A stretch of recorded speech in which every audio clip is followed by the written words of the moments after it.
बिहार में floor test से पहले ऐसा ऐसा खेल हो रहा है कि आप कल्पना नहीं कर पाएंगे।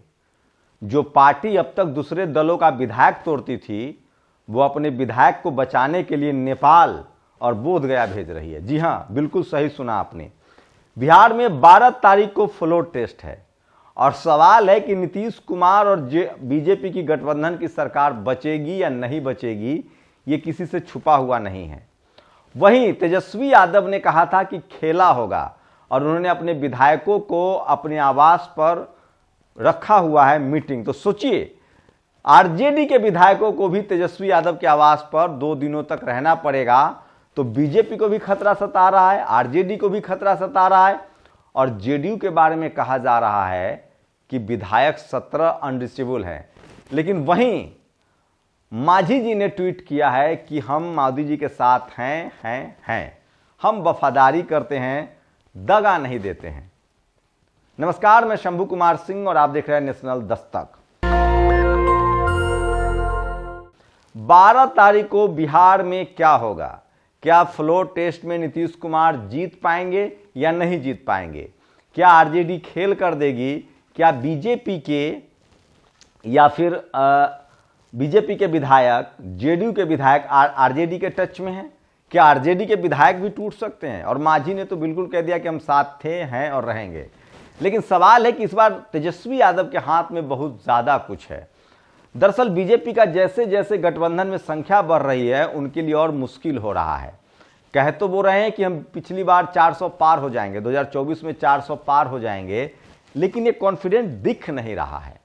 एक बार फिर से बीजेपी सीए एनआरसी पर आ गई है। अमित शाह ने कहा कि हम चुनाव से पहले इसको लागू करेंगे। इसका मतलब है कि राम मंदिर में मुद्दा में दम नहीं है। और जाति जनगणना जो नीतीश कुमार ने किया, 65% रिजर्वेशन जो नीतीश कुमार ने दिया जब वो मुख्यमंत्री थे, तेजस्वी यादव डिप्टी सीएम थे, चलिए नीतीश जी को ही क्रेडिट है, क्या वो मुद्दा बीजेपी के पीछा नहीं छोड़ रही है? और क्या खासकर एससी एसटी ओबीसी अल्पसंख्यक समाज बीजेपी से नाराज है और इसीलिए खासकर जो बैकवर्ड और ओबीसी के नेता हैं उनको अपने पाले में लाया जा रहा है? और क्या नीतीश कुमार और जयंत चौधरी हानिकारक भी हो सकते हैं? आप कल्पना कीजिए, बिहार में 40 सीटें हैं, 40 में से कम 20 सीटें तो नीतीश कुमार को देनी पड़ेंगी। पिछली बार 18 सीटों पर दोनों पार्टियां चुनाव लड़ी थी। 6 सीटों पर 18 सीटों पर और 18 सीटों पर 36, बाकी पर एलजेपी चुनाव लड़ी थी। लेकिन सोचिए कि अगर नीतीश कुमार ने 15 सीटें भी जीत ली और कल बीजेपी को गठबंधन में 10-20 सीटों का कम हुआ, तब नीतीश कुमार खेल जाएंगे। सोचिए, इसी तरह से जेएमएम के नेता और झारखंड के पूर्व मुख्यमंत्री हेमंत सोरेन की गिरफ्तारी ने बीजेपी को कहीं ना कहीं बैकफुट पर ला दिया है। और मैं कह रहा था कि बीजेपी सवर्ण नेताओं को गिरफ्तार करे चल जाएगा, लेकिन अगर किसी दलित पिछड़े आदिवासी नेता पर उसने हाथ डाल दिया तो बीजेपी की मुश्किल होगी। 17 तारीख को फिर से केजरीवाल को नोटिस है, देखते हैं उस दिन क्या होता है। क्या केजरीवाल सरकार को गिरफ्तारी करने का खतरा उठा पाएगी बीजेपी? मुझे लगता है किसी कीमत पर नहीं तो बैस वोट भी है जो दरक जाएगा। लेकिन सवाल है कि इस बार दूसरा खेल हो रहा है। इस बार जनता एकजुट हो रही है। पाकिस्तान में देखिए, आमिर खान जेल भेज दिया गया, उसका चुनाव चिन्ह छीन लिया गया, पार्टी खत्म कर दी गई। इमरान खान ने जेल से जो आह्वान किया तो निर्दलीय 100 से ज्यादा जीत गए, सरकार उसकी बन सकती है। तो ये एक लोकतंत्र में जनता मालिक होती है और जनता जब अपने पर आती है तो कुछ भी हो सकता है। और जिस तरह से बीजेपी अपना कुनबा बढ़ा रही है, क्या लोग नाराज हैं? क्या आयुष्मान योजना का असर नहीं हो रहा है? क्या 5 किलो राशन वाला मामला भी नहीं चल रहा है? दरअसल दलित पिछड़े आदिवासी के जो पढ़े लिखे युवा हैं वो लगातार कैंपेन चला रहे और यही बीजेपी के मुश्किल है। अब सोचिए, झारखंड में हेमंत सोरेन की गिरफ्तारी ने खेल बिगाड़ दिया। नवीन पटनायक और जगन मोहन रेड्डी खुल के बोल नहीं सकते कि बीजेपी में जाएंगे, मुस्लिम वोट दरक जाएगा, दलित वोट दरक जाएगा। यूपी में यही हो सकता है। जयंत चौधरी को 4 या 5 सीटें मिल सकती है, लेकिन सवाल है कि कल अगर बीजेपी को सीटें घटी तो जयंत चौधरी पार्टी भी तो बदल सकते हैं, ये भी तो हो सकता है। ये सबसे बड़ा सवाल है। बीजेपी को के साथ तभी उसके गठबंधन के लोग रहेंगे जब वो पूर्ण बहुमत में। अगर उसको सीटें कम पड़ती है तो ये ठीक नहीं होगा। लेकिन बीजेपी को पता है कि वो अकेले चुनाव लड़के पूर्ण बहुमत में नहीं आ सकते। बिहार में उसको नीतीश कुमार चाहिए, लेकिन तेजस्वी यादव को बिहार में फायदा है। दरअसल उनके पास अब 40 सीटें आ गई हैं। अब वो चाहें तो 15 सीटें गठबंधन में देकर अपना भी कुनबा बड़ा कर सकते हैं और 25 से 20 सीटों पर खुद चुनाव लड़ सकते हैं और वो बड़ा चमत्कार हो सकता है। बस शर्त इतनी है झारखंड, यूपी और बिहार में कि आपको बैकवर्ड नेताओं को टिकट ज़्यादा देना पड़ेगा, SC ST को भी रिजर्व सीट के अलावा टिकट देना पड़ेगा। अगर इन दलों ने, बैकवर्ड दलों, बहुजन समाज के दलों ने अगर सवर्णों पर टिकट बर्बाद किया तो इनको सबसे ज़्यादा लेना का देना पड़ सकता है। वहीं सोचिए बिहार में अगर बहुमत साबित नहीं हो पाता है तो बड़ा खेल हो जाएगा, और बहुमत साबित हो भी जाता है तो भी बड़ा खेल हो जाएगा, क्योंकि कंट्रोल नीतीश कुमार के हाथ में है, लॉ एंड ऑर्डर उनके हाथ में है, गृह मंत्रालय, होम मिनिस्ट्री जो कानून व्यवस्था वो उन्होंने अपने हाथ में रखा है, तो ब्यूरोक्रेसी पर पूरा कंट्रोल है। रही बात यूपी की, तो अखिलेश यादव की लगातार कोशिश है। अब जयंत के बाद BSP या फिर चंद्रशेखर आजाद एक बड़े फैक्टर है जिस पर अखिलेश यादव को काम करना चाहिए, और वो काम करते हुए भी दिख रहे हैं।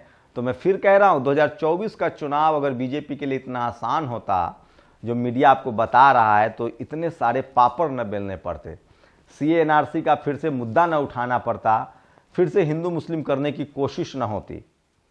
और क्या राम मंदिर के सहारे बीजेपी चुनाव जीत नहीं पा रही है? सबसे बड़ा सवाल है। कहीं ना कहीं अग्निवीर हो, बेरोजगारी हो, ये सबसे बड़ा मुद्दा बनता हुआ दिख रहा है। और पुन प्रसून वाजपेयी ने लिखा है कि कई बार नेता एकजुट हो जाते हैं लेकिन जनता अपोजिट हो जाती है। तो क्या जनता बीजेपी से भड़क रही है, खिलाफ है, विरोध में है? 2024 में सब दूध का दूध और पानी का पानी हो जाएगा, लेकिन इसी बीच EVM का मुद्दा गर्माता जा रहा है, और लगातार जो दलित, पिछड़े, आदिवासी नेता हैं वो EVM पर भी बोल रहे हैं और बेरोजगारी के खिलाफ भी बोल रहे हैं।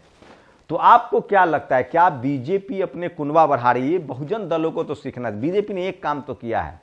नरेंद्र मोदी को एक काम के लिए तो आपको कहना पड़ेगा कि नेताओं को वो चैलेंज कर रहे हैं कि घरों से निकलिए, राजनीति करनी है तो कंफर्ट जोन छोड़िए, गठबंधन बनाइए। मैं फिर कह रहा हूं, मान्यवर कांसीराम साहब का फॉर्मूला बीजेपी अपना रही है, हर कम्युनिटी के नेता को अपने साथ ला रही है। लेकिन सवाल है कि दलित, पिछड़े, आदिवासी, अल्पसंख्यक समाज के लोग बीजेपी से ज्यादा मनुवादी, जातिवादी कुव्यवस्था से त्रस्त हैं।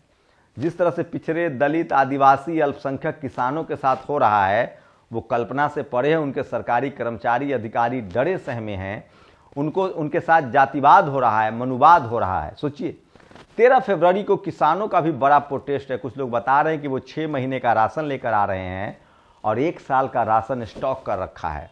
तो किसानों का आंदोलन भी आपको देखने को मिल सकता है। इसी बीच आपको बता दें कि क्या भारत रत्न से बीजेपी की नैया पार लगेगी, ये सबसे बड़ा सवाल है जो लोग पूछ रहे हैं।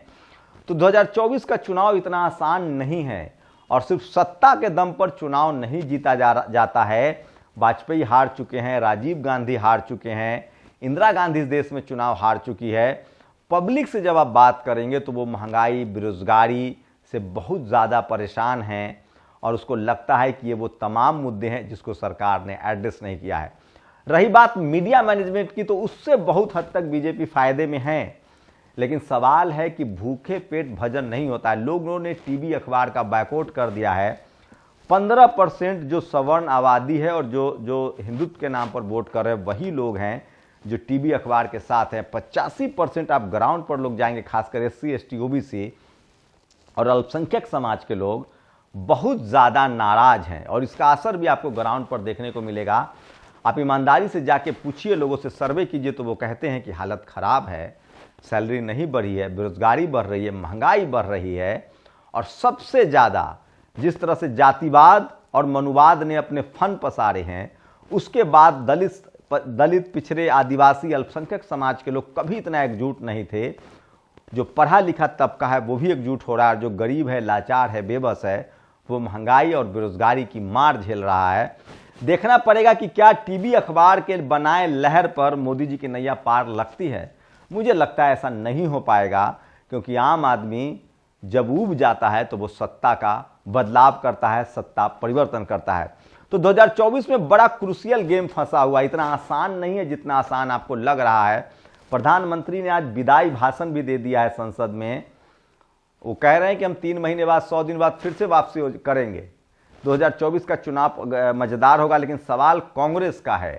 कांग्रेस क्या करते हैं ये भी मतलब क्या खेल है। अभी भी अगर मायावती, अखिलेश आरजेडी, चंद्रशेखर, ये सब एक साथ आते हैं, जेएमएम ऑलरेडी साथ है, तो फिर किसी भी ममता बनर्जी या अरविंद केजरीवाल की जरूरत कम से कम इन दलों को तो नहीं पड़ेगी। अभी भी अगर मायावती जी, अखिलेश यादव, उसके बाद आपको बता दें कि तेजस्वी यादव, ये सब एक खेमे में आते हैं तो इसका सीधा सीधा असर यूपी, बिहार, झारखंड, राजस्थान, मध्य प्रदेश पर पड़ेगा, क्योंकि देश भर में सोशल मीडिया ने दलित, पिछड़े, आदिवासी, अल्पसंख्यक किसानों को राजनीतिक, सामाजिक रूप से एकजुट कर दिया है। तो 2024 का चुनाव दिलचस्प होगा। टीवी अखबार पर आपको भरोसा है या मेरे विश्लेषण पर? क्या पाकिस्तान में जब जेल में बैठकर चुनाव जीता जा सकता है क्योंकि वहां जनता नाराज थी और जनता ने सत्ता को नकार दिया, क्या भारत में फिलहाल जनता नाराज है या धर्म के नाम पर बीजेपी को वोट मिल जाएगा? राम मंदिर का मुद्दा चल जाएगा? क्या सीए एनआरसी का मुद्दा चल जाएगा? चूड़ी टाइट पर लोग कब तक वोट करेंगे? धर्म के नाम पर लोग कब तक वोट करेंगे? आप जब लोगों से बात करेंगे तो वो भले कैमरा पर न बोले, डरे सहमे हैं, उनको लगता है कि बेरोजगारी और महंगाई बड़ा मुद्दा है। और मैं फिर कह रहा हूं, अगर बीजेपी हारती है, नरेंद्र मोदी चुनाव हारते हैं 2024 का, तो उसकी सबसे बड़ी वजह होगी मीडिया।